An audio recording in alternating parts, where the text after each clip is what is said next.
Hey, akkam jirtu barattoota, akkam jirtu maatii Hegeree online. Nageenya badhaadha. Egaa maaliif nageenya nu gaafattaa jeenaa amata nageenya wal gaafatanii bakka jirtanitti nageenya isinitti haa ta'u, bakka jirtanitti qo'annaa gaarii isiniif haa ta'u. So barattoota amma waan addaa qabadheetiin dhufee jira. Karuma hundaanuu isin qopheessu nuti of duuban jennu hanga humni keenya nuuf hayyamee yeroon keenya nuuf hayyametti karaa hundaanuu isin qopheessu itti fufna. Amma kaniin qabadhee dhiyaadhee chapter 4 activity kitaaba boqonnaa afraffaa keessa jiran kanneen importanti baay'ee barbaachisoodha jedhee itti amane. Haala armaan gadii kanatti deebisaa wajjin isinii dhiheesseetiin jira. Haga dhumaatti na hordofaa. Warri chaanaala kanaaf haaraa taatan subscribe gochuun Hegeree cinaa dhaabbadhaa. Barattoota chaanaalli Hegeree online haala gaariin adeemaa jira. Haa ta'uti yeroo watch hour irratti haga ammaatti if booda jedhee jira. Viidiyoo keenya download share gochuudhaan haga dhumaatti naa dhaggeeffadhaa. Galatoomaa isiniin jaa kallattumaan karaa toopikii arraaf qabadheetti dabruun barbaada.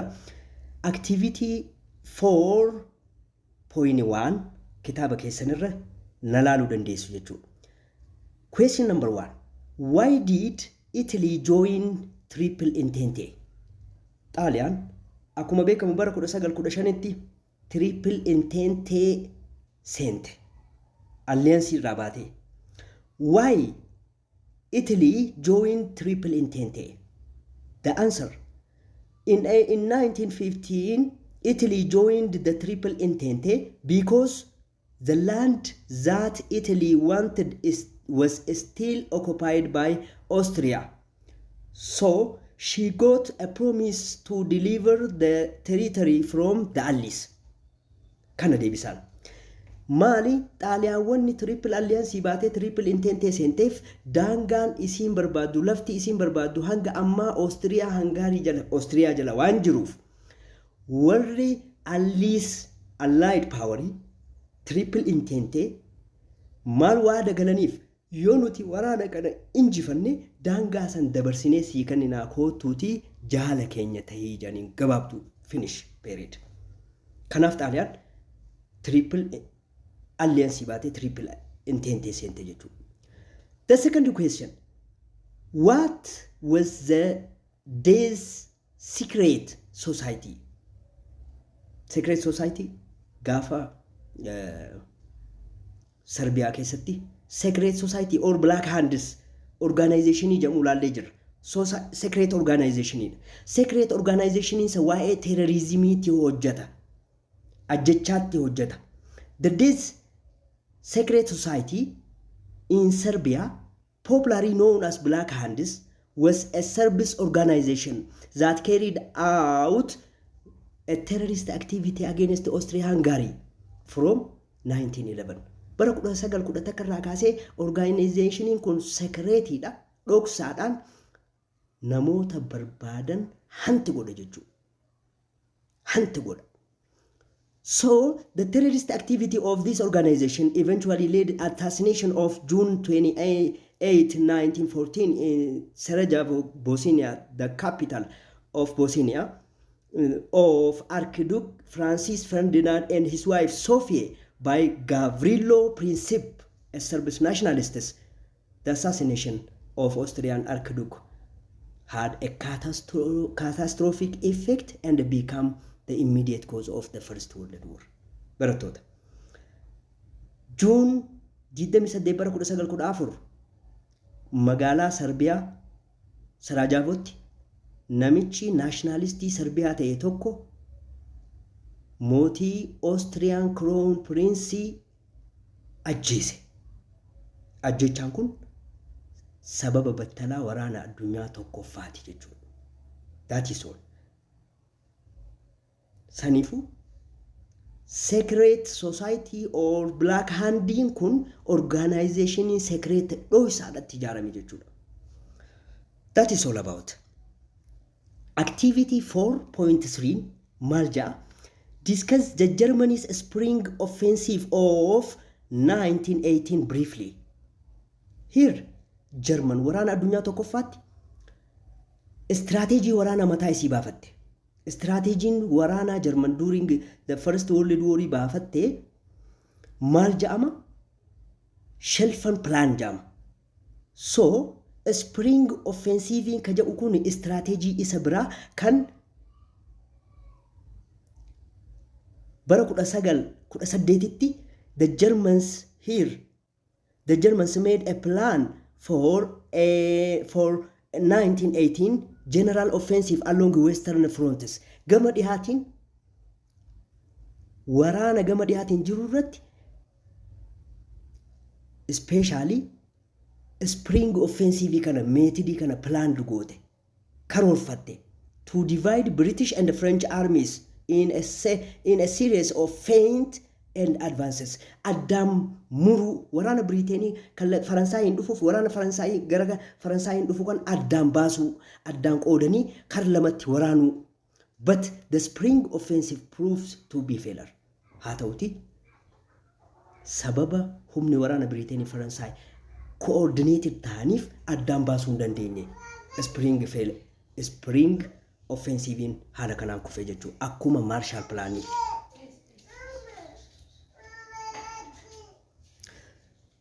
Activity 4.4. Was the League of Nations successful in achieving its mission? League of Nations kaayyoo isaa galmaan gahee. Here, after some notable success in handling mediation of some national disputes and some early failures in the 1920s, bara 1920moota keessa League of Nations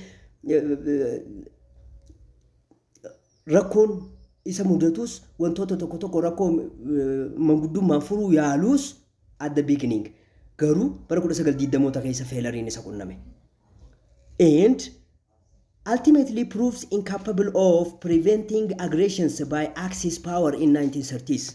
Bara 1930moota keessa League of Nations akka offensive ta'an taasise akka the incapable ta'an taasise. That means so akka League of Nations effective in taane taasise. Qabxiileen kun eenyu faadha? Maal faadha? The League's power were limited to persuasions and power various levels of moral and economic sanctions that the members were free to carry out as they saw it fit. So, haala kanaan miseensonni members ta'an inni dhiibbaa godhee waraana irraa dhaabuu hin dandeenye. Particularly, this was mainly because of the League lacked its own armed forces. Tokkoffaa, League of Nations waraana dhaabbataa hin qabu. Waraana dhaabbataa dhabuunsaa murteessee hojiirra oolchuu akka hin dandeenye isa taasise. The credibility of the organization was seriously weakened. Barbaachisummaan organizationii kana dhaabbata kana dadhabaa dhufe. Especially, it failed to stop Japanese aggressions in Manchuria in 1931. Bara 1931tti Japan oguu Manchuria qabattu waraana kana dhaabuu hin dandeenye League of Nations tokkoffaa. And fascist Italy aggressions in Ethiopia in 1935 to 36 waraana Xaaliyaan Itoophiyaa irra bante bara 1935 hanga 36 dhaabuu hin dandeenye. The set out of the Second World War in 1939 showed that the League had failed its primary purpose. Bara 1939 dhaabbanni League of Nations kun kufaatii isaa ammuma mirkaneesse jechuudha. Kaayyoon isaa galmaan ga'ii nafe. And it was inactive and able until its abolition. Hanga diigama isaatitti inactive ta'e jechuudha. Or it is League of Nations was a toothless dog during this period. Saree ilkeen qabne tan qe'ee gija'aniin akkas ta'e jechuun League of Nations. Toothless dog. Saree ilkeen qabne maal nama ciniinti barattoota. Namuma qirqiddii yoo ja'an irra wayya jechuudha. League of Nations kana ta'e jechuudha.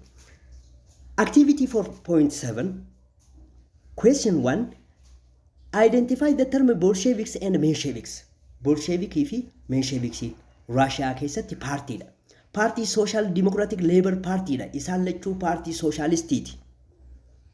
Bolsheviks derived from a Russian words loosely translated for majority.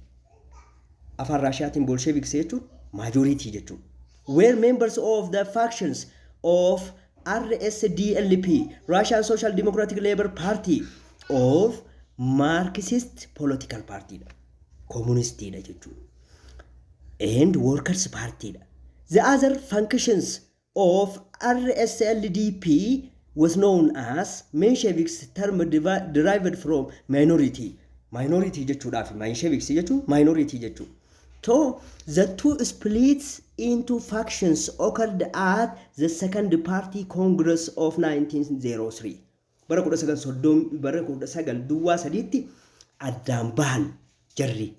Garaagarummaan jira especially warri majority dedication qaban murannoo qaban with a small and dedicated members we can achieve the goal jaaniti amanan.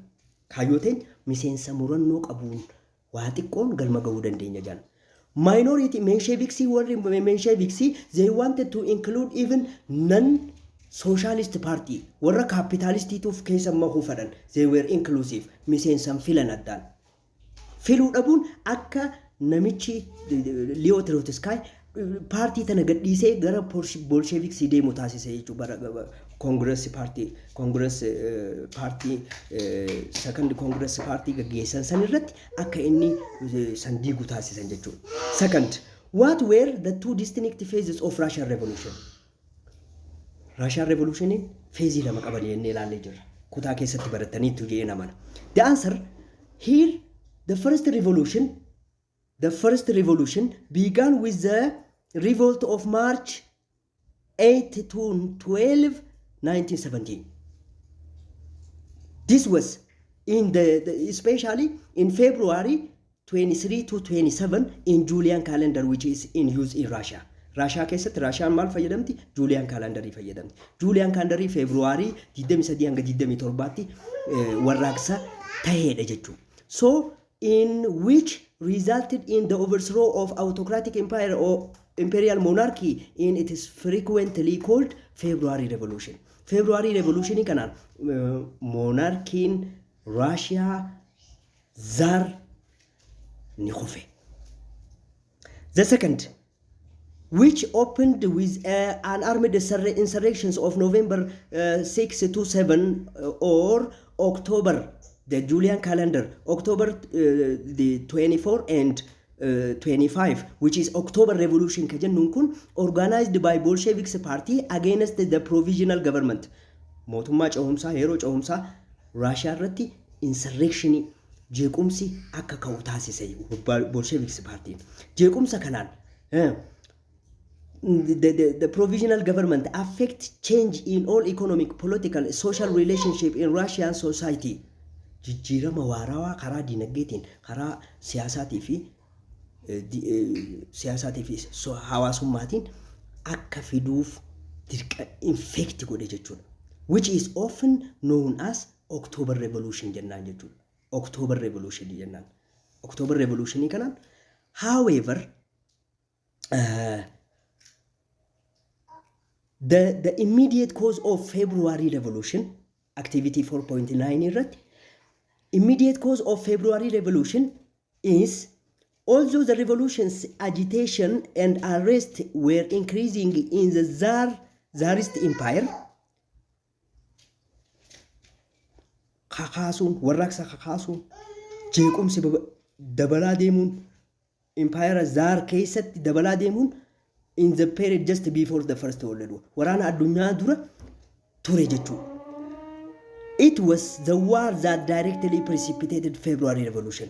Waraana kanaatu February Revolution kaase jechuudha. Waraana kaase. Russian waraana addunyaa tokkoffaa jechuudha.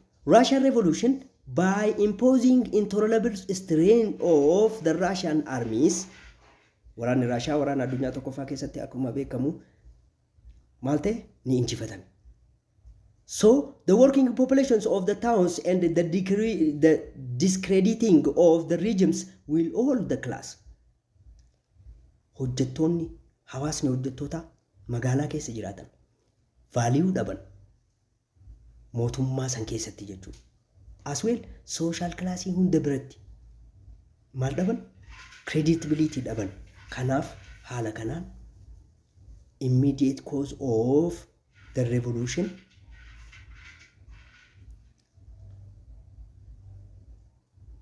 kana jechuudha. Activity 4.10 what is the April thesis? April thesis in Mali. The answer, suggested answer maybe is the April thesis was written by Lenin. Lenin in Barroit. April thesis in Lenin in Barroit. As soon as he arrived in Petrograd, akuma bakarra deebi'een Petrograd deebi'een Petrograd magaalaa guddoo Leningrad taatu tana booda. Lenin persuaded Bolsheviks party. Party Bolsheviks kana dhiibbaa irra godhee pressurize godhee haala a political lines articulated in the April. His political line akka hordofan. His political line kun socialism akka hordofan.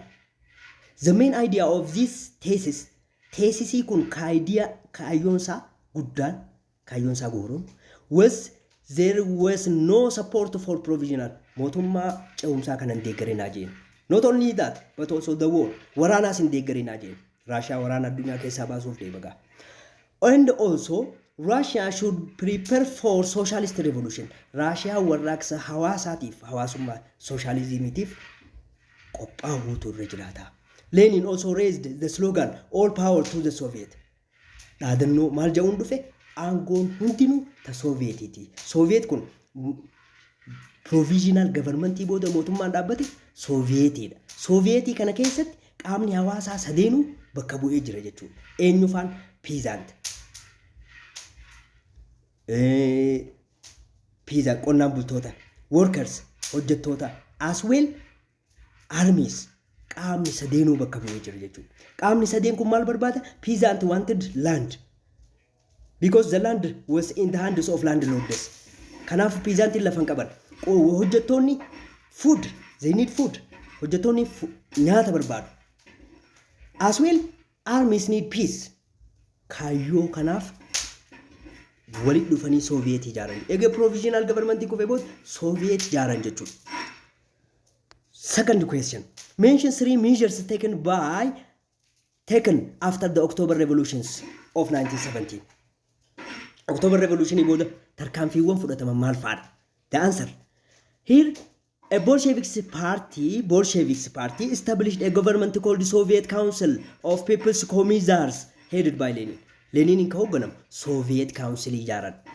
Lammaffaa. A new government ended Russia's involvement in the First World War by signing a separate peace treaty with Central Power, that is the Treaty of Brest-Litovsk on March 3, 1918. Bara 1918 Russian waraana addunyaa tokkoffaa keessaa ni baate. Waliigaltee addatti Jarmanii wajjin mallatteessuun Brest-Litovsk lafa barbaadu guutumaa guututti Jarmaniif dabarsitee kennite. Waraana keessaa baate. Because waraanni Russia waraana waan dadhabeef continuous war waan dadhabeef waliigaltee tana mallatteessanii waraana addunyaa keessaa ba'an. Bolsheviks announced a decree that expropriate all landlords property without compensation. Ammas decreein isaan biraa dabarsan lafa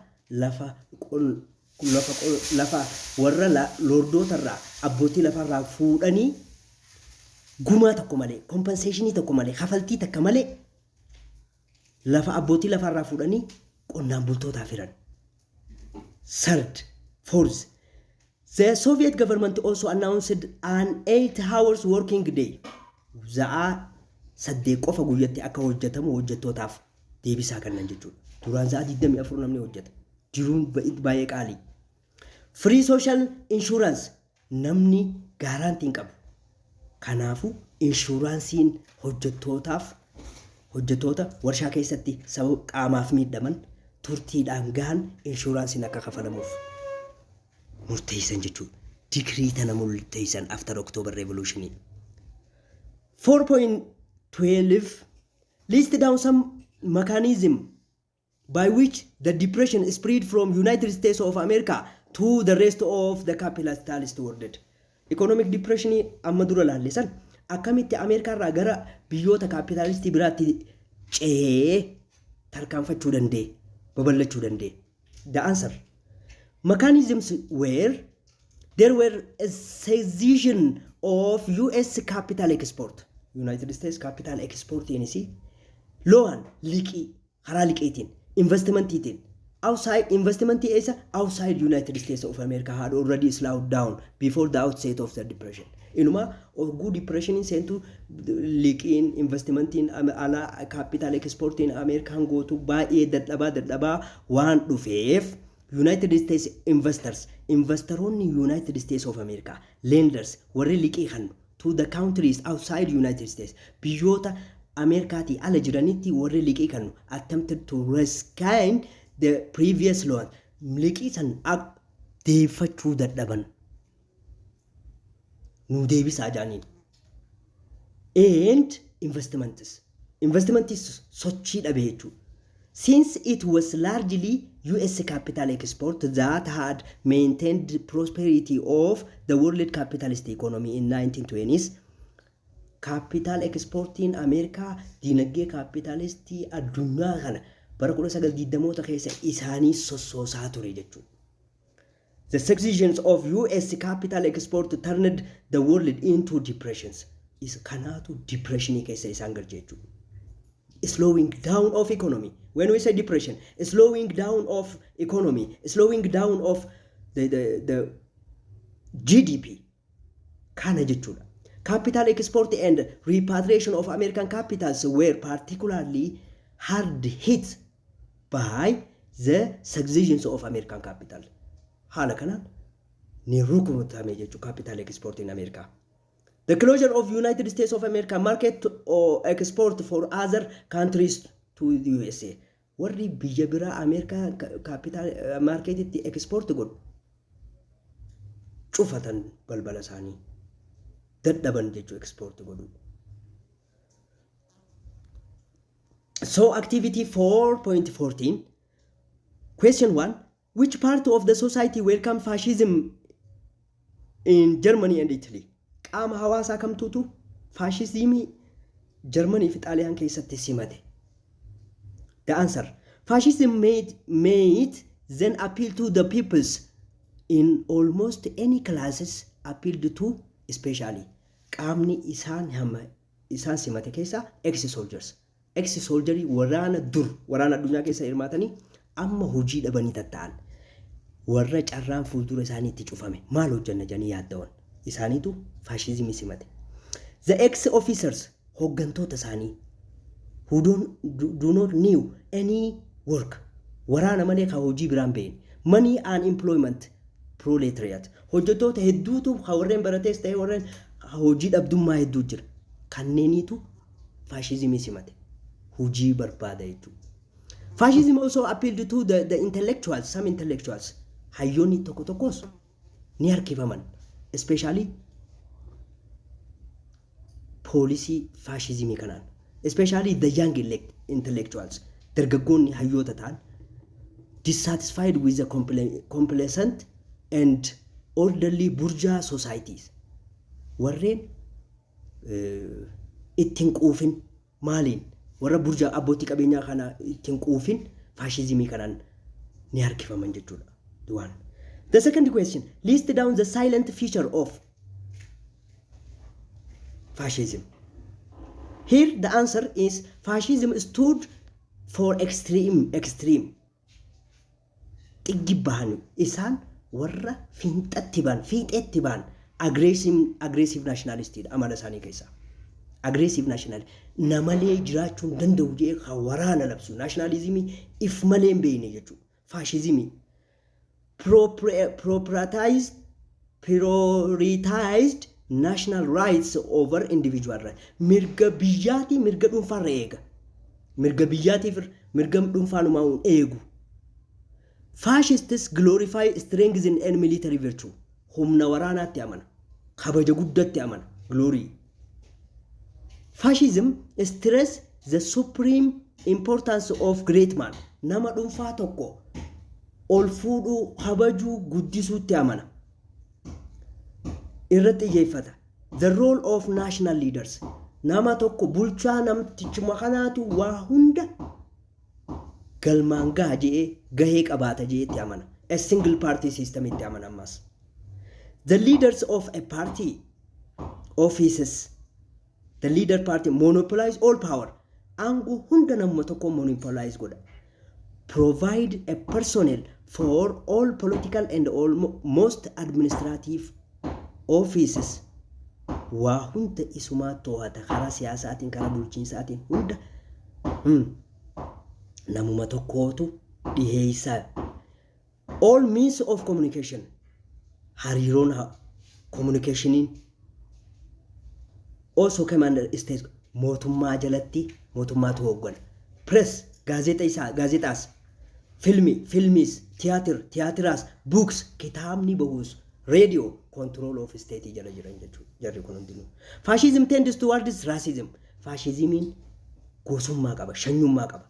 A belief that a certain ethnic groups are superior to in intelligence. Dhiigni hawaasaa tokko, hawaasni tokko, gareen hawaasaa tokkootu intelligenceedhaan, sammuudhaanis kaan irra caalaa, creativity, waa uumuudhaanis, moral will, moraaliidhaan, poweriinis caalaa. Kun maali? Aryan race are super races, others are inferior. Jewish are inferior yaada ja'uu qaban jechuudha. Fascismiin.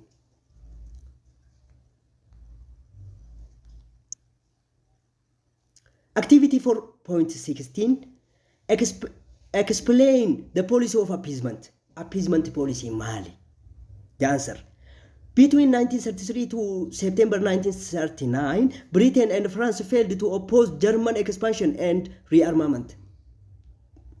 Bara 1933 irraa kaasee hanga maskaram bara fulbana bara 1939 hanga waraana addunyaa tokkoffaatti Britain fi Faransaay German ofirraa deebisuu dadhaban. Babal'ina German kana dura dhaabbachuu dadhaban. German rearmament waraanaan deebitee ijaaruu dura dhaabbachuu dadhaban. They didn't resist Hitler's action. Sochii Hitler kana dhaabuu hin dandeenye.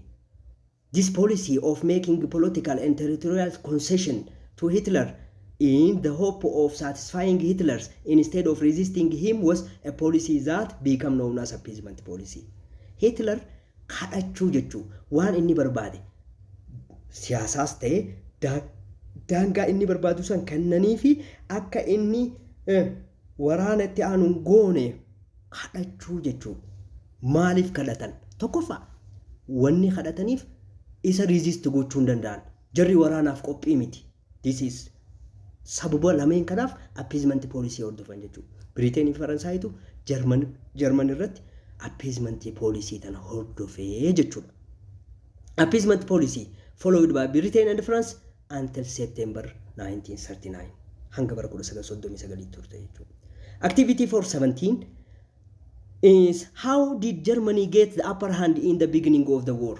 Second World War keessatti German akkamitti injifannoo cululuqaa galmeessuu dandeesse?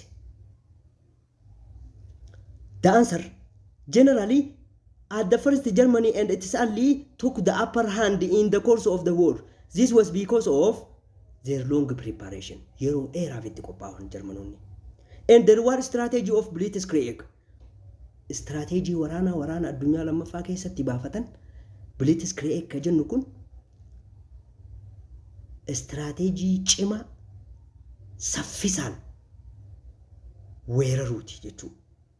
Hence, Germany and its allies quickly conquered most of Europe.